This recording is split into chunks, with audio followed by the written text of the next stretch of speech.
La sulfureuse marque anglaise élargit sa gamme de supercars. Une excellente nouvelle puisqu'elle devient moins inaccessible. À 164 500 €, la 540C est la moins chère et la plus puissante des McLaren, avec tout de même un V8 biturbo de 540 chevaux dans une propulsion. La firme ne s'en cache pas, sa principale cible reste Porsche et la 911.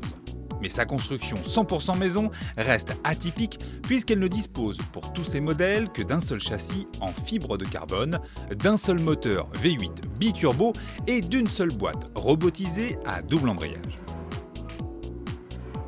De la P1 de 916 chevaux à 1 million d'euros à la 540C, la base technique reste donc la même. Et c'est bien ce qui se ressent au volant. L'impression de conduire une barquette de course, mais civilisée pour la route. Pour ce qui est de la discrétion, il faut reconnaître que l'ouverture des portes en élytre fait son petit effet. D'ailleurs, pour la 540C, les ingénieurs ont agrandi la découpe des montants latéraux pour faciliter l'accès à bord. À l'intérieur, l'originalité reste de mise avec une ergonomie McLaren, c'est-à-dire pas franchement intuitive au niveau de certaines commandes, notamment des sièges électriques.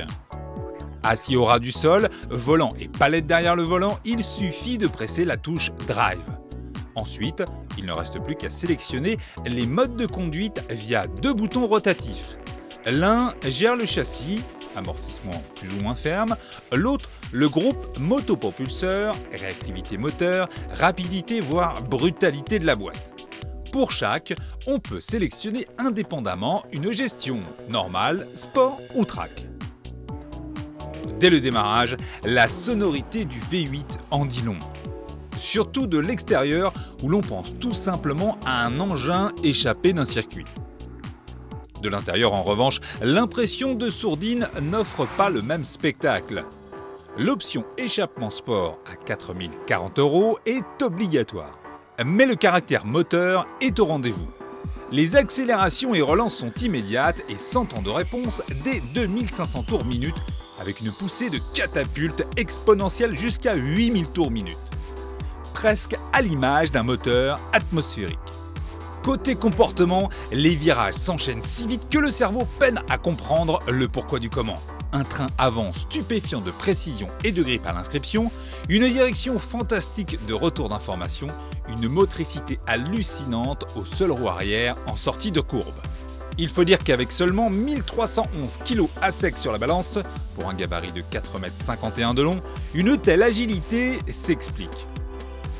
Au final, cette incroyable machine se révèle adaptée à la route car elle se paye le luxe d'absorber admirablement les trous ou les bosses de la chaussée sans à peine perturber l'équilibre de l'auto.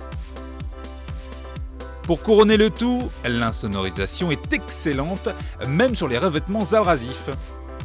Un tel niveau de contradiction entre sportivité et docilité force le respect.